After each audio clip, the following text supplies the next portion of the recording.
નમસ્કાર મિત્રો, સ્વાગત છે તમારું અમારી યુટ્યુબ ચેનલ ઓનલી ઇશ્યુની અંદર। નવ તપા એટલે શું, કેમ સૂર્ય વરસાવે છે આ 9 દિવસ અગનગોરા। મિત્રો 9 દિવસ કાળઝાળ ગરમી પડવાની છે અને રોહિણી નક્ષત્રની શરૂઆત થતાની સાથે જ 9 દિવસ મિત્રો સૂર્યનારાયણ શ્રી કોપાયમાન થશે અને ખાસ કરીને જોવા જઈએ તો 25 તારીખથી લઈને 2 તારીખ સુધી મિત્રો 9 દિવસ સુધી સૂર્યનારાયણનો ખૂબ જ અગનગોળો અને તાપમાન છે મિત્રો ભૂક્કા કાઢી નાખવાનો છે। તો આજના વિડીયોમાં આપણે વાત એ જ કરવાના છે કે 9 તપાના જે 9 દિવસ છે આ 9 દિવસ દરમિયાન કેમ વધુ ગરમી પડે છે, કારણ કે સૂર્યનારાયણ છે એ કઈ રીતે મિત્રો શું એવું પરિસ્થિતિ બને છે જેને લઈને ખૂબ જ ભારે ગરમી પડે છે અને આ ગરમીને કારણે વરસાદ સાથે શું લેવા દેવા, કારણ કે રોણ નક્ષત્ર બેસી રહેતાની સાથે જ મિત્રો ખાસ કરીને 9 તપા શરૂ થાય છે। તો રોણ નક્ષત્ર અને 9 તપા વિશે શું સંવાદ છે અને રોહિણી નક્ષત્રમાં પણ વરસાદના છાંટા પડતા હોય છે। તો એક બાજુ ગરમી અને એક બાજુ વરસાદ, આ બંનેનું શું મહત્વ છે તો આજના વિડીયોમાં તમામ માહિતી મિત્રો ખેડૂત મિત્રોને મળી જશે। 9 તપા વિશે, ચોમાસા વિશે, રોહિણી નક્ષત્ર વિશે અને શા માટે આટલી ગરમી પડે છે। તો વિડીયો સારો લાગે તો જરૂરથી લાઈક કરજો અને ખાસ કરીને અમારી ચેનલ ઉપર નવા હોવ તો ચેનલને સબસ્ક્રાઈબ કરવાનું ભૂલશો નહીં। તો મિત્રો આપણે વાત કરીએ કે ઉનાળાની ઋતુ આવતાની સાથે જ એક શબ્દ અચાનક બધાની મોઢે આવી જાય છે, ખાસ કરીને 9 તપા। 9 તપા છે છેલ્લો રાઉન્ડ હોય છે, લોકો કહેવા લાગે છે ભાઈ 9 તપા શરૂ થવાના છે, હવે તો સૂર્યદેવ અગનગોરા વરસાવશે। પરંતુ શું તમને ખબર છે આખરે આ 9 તપા છે શું? શા માટે 9 દિવસોમાં એટલી ભીષણ ગરમી પડે છે કે માણસો શું પક્ષીઓ પણ આશરો લેવા શોધવા લાગે છે? આની પાછળનું વિજ્ઞાન છે, પુરાણોમાં શું લખ્યું છે, આ ભયંકર તાપથી તમારે પોતાને પણ કેવી રીતે બચાવવા અને વરસાદ સાથે શું લેવા દેવા છે, આ તમામ માહિતી આજના વિડીયોમાં આપણે જોવાના છે। સૌપ્રથમ આપણે વાત કરીએ 9 તપા શું છે અને આ દરમિયાન ગરમી કેમ વધી જાય છે। તો 9 તપાનો સીધો અર્થ એમ થાય છે 9 તપતા દિવસો। સનાતન પરંપરા અને જ્યોતિષ વિજ્ઞાન અનુસાર જ્યારે સૂર્યદેવ રોહિણી નક્ષત્રમાં પ્રવેશ કરે છે, એટલે કે રોહિણી નક્ષત્ર 25 તારીખથી શરૂ થઈ રહ્યું છે, ત્યારે તે સમયથી આગામી 9 દિવસ સુધી પૃથ્વી પર સૌથી વધુ ગરમી પડે છે અને આ સમયગાળાને જ 9 તપા કહેવામાં આવે છે।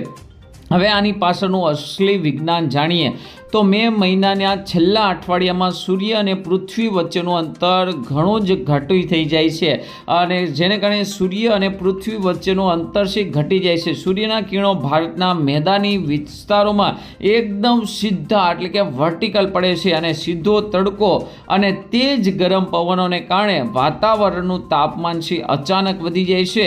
આ દરમિયાન બફારો અને ગરમી પણ એટલી વધારે હોય છે કે રાત્રે પણ મિત્રો આપણને રાહત મળતી નથી। કયા રાજ્યમાં સૌથી વધુ અસર થાય છે? તો ભારતના કેટલાક રાજ્યો એવા છે કે આ સમય દરમિયાન ભઠ્ઠીની જેમ તપવા લાગે છે। ભૌગોલિક સ્થિતિએ જોઈએ તો ઉત્તર ભારત અને મધ્ય ભારતના વિસ્તારો આની સૌથી વધુ માર સહન કરવો પડે છે।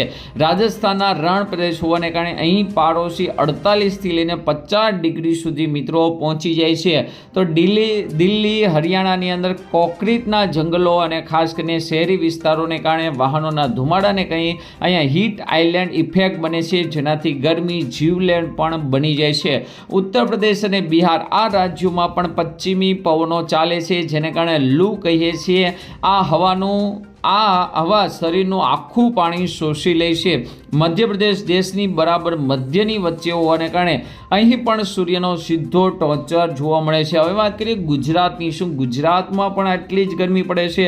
તો ગુજરાત છે દરિયા કિનારે આવેલું હોય છે, વેસ્ટર્ન ડિસ્ટર્બન્સની અસર ઓછી થઈ ગઈ હોય, થોડાક મિત્રો ખાસ કરીને અરબી સમુદ્ર ઉપરથી આવતા પવન હોય છે એટલે તાપમાન ઓછું હોય છે, પરંતુ ભેજવાળા પવનો હોવાને કારણે બફારો ખૂબ જ થાય છે। તાપમાન 36 ડિગ્રીથી લઈને 40 ડિગ્રી સુધી હોય છતાં પણ મિત્રો આપણને અનુભવ 42થી 45 ડિગ્રીનો મિત્રો થાય છે। હવે 9 તપા 9 દિવસ પડે છે, ભીષણ ગરમી પહેલાંથી કરી લો તૈયારી, આ રીતે રાખો પોતાનું ધ્યાન।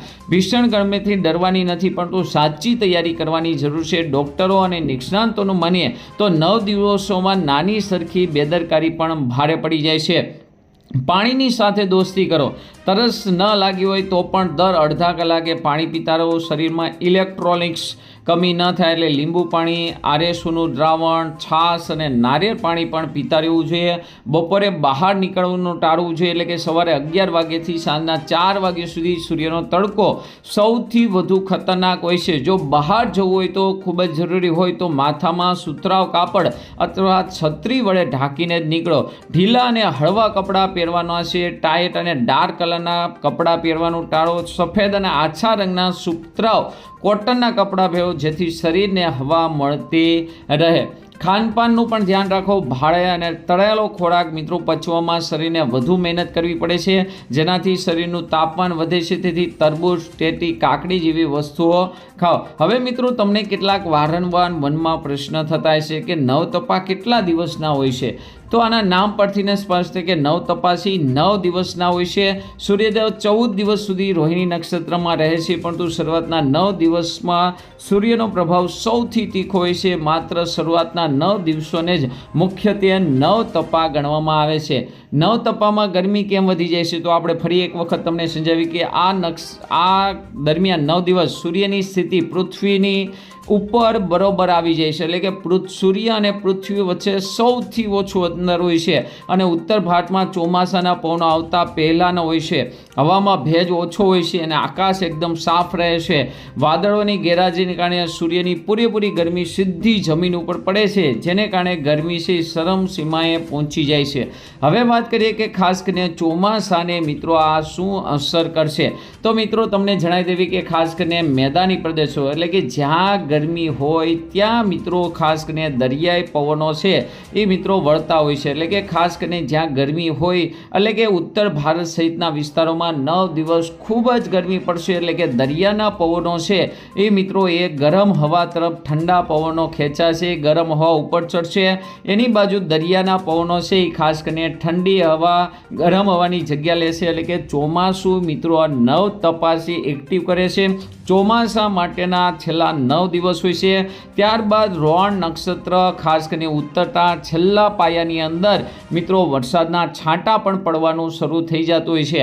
એટલે કે નવતપાની અંદર જમીન તપવી ખૂબ જ જરૂરી છે, જે જમીનને ફળદ્રુપ પણ બનાવે છે અને ખાસ કરીને ચોમાસાને ભારત તરફ ખેંચી લાવવાનો આ 9 દિવસ મુખ્ય પરિબળ. જો આ 9 દિવસ પૂરેપૂરા ન તપાય તો ચોમાસા ઉપર તેની ગંભીર અસર પણ થતી હોય છે. એટલે કે નવતપા દરમિયાન આપણે ધ્યાન તો રાખવાનું છે. સાથે સાથે આ તમામ સિસ્ટમ જે વર્ષોથી પરંપરા ચાલી આવે છે તે તમામ આપણા માટે ફાયદાકારક હોય છે, જે ચોમાસાને એક્ટિવ કરતું હોય છે. તો આ દરમિયાન આપણે મિત્રો ખૂબ જ સાવચેતી રાખી. જો માહિતી ગમી હોય તો જરૂરથી લાઇક કરજો, શેર કરજો. આજના વિડીયોમાં આટલું જ. અસ્તુ. જય હિન્દ, જય ભારત.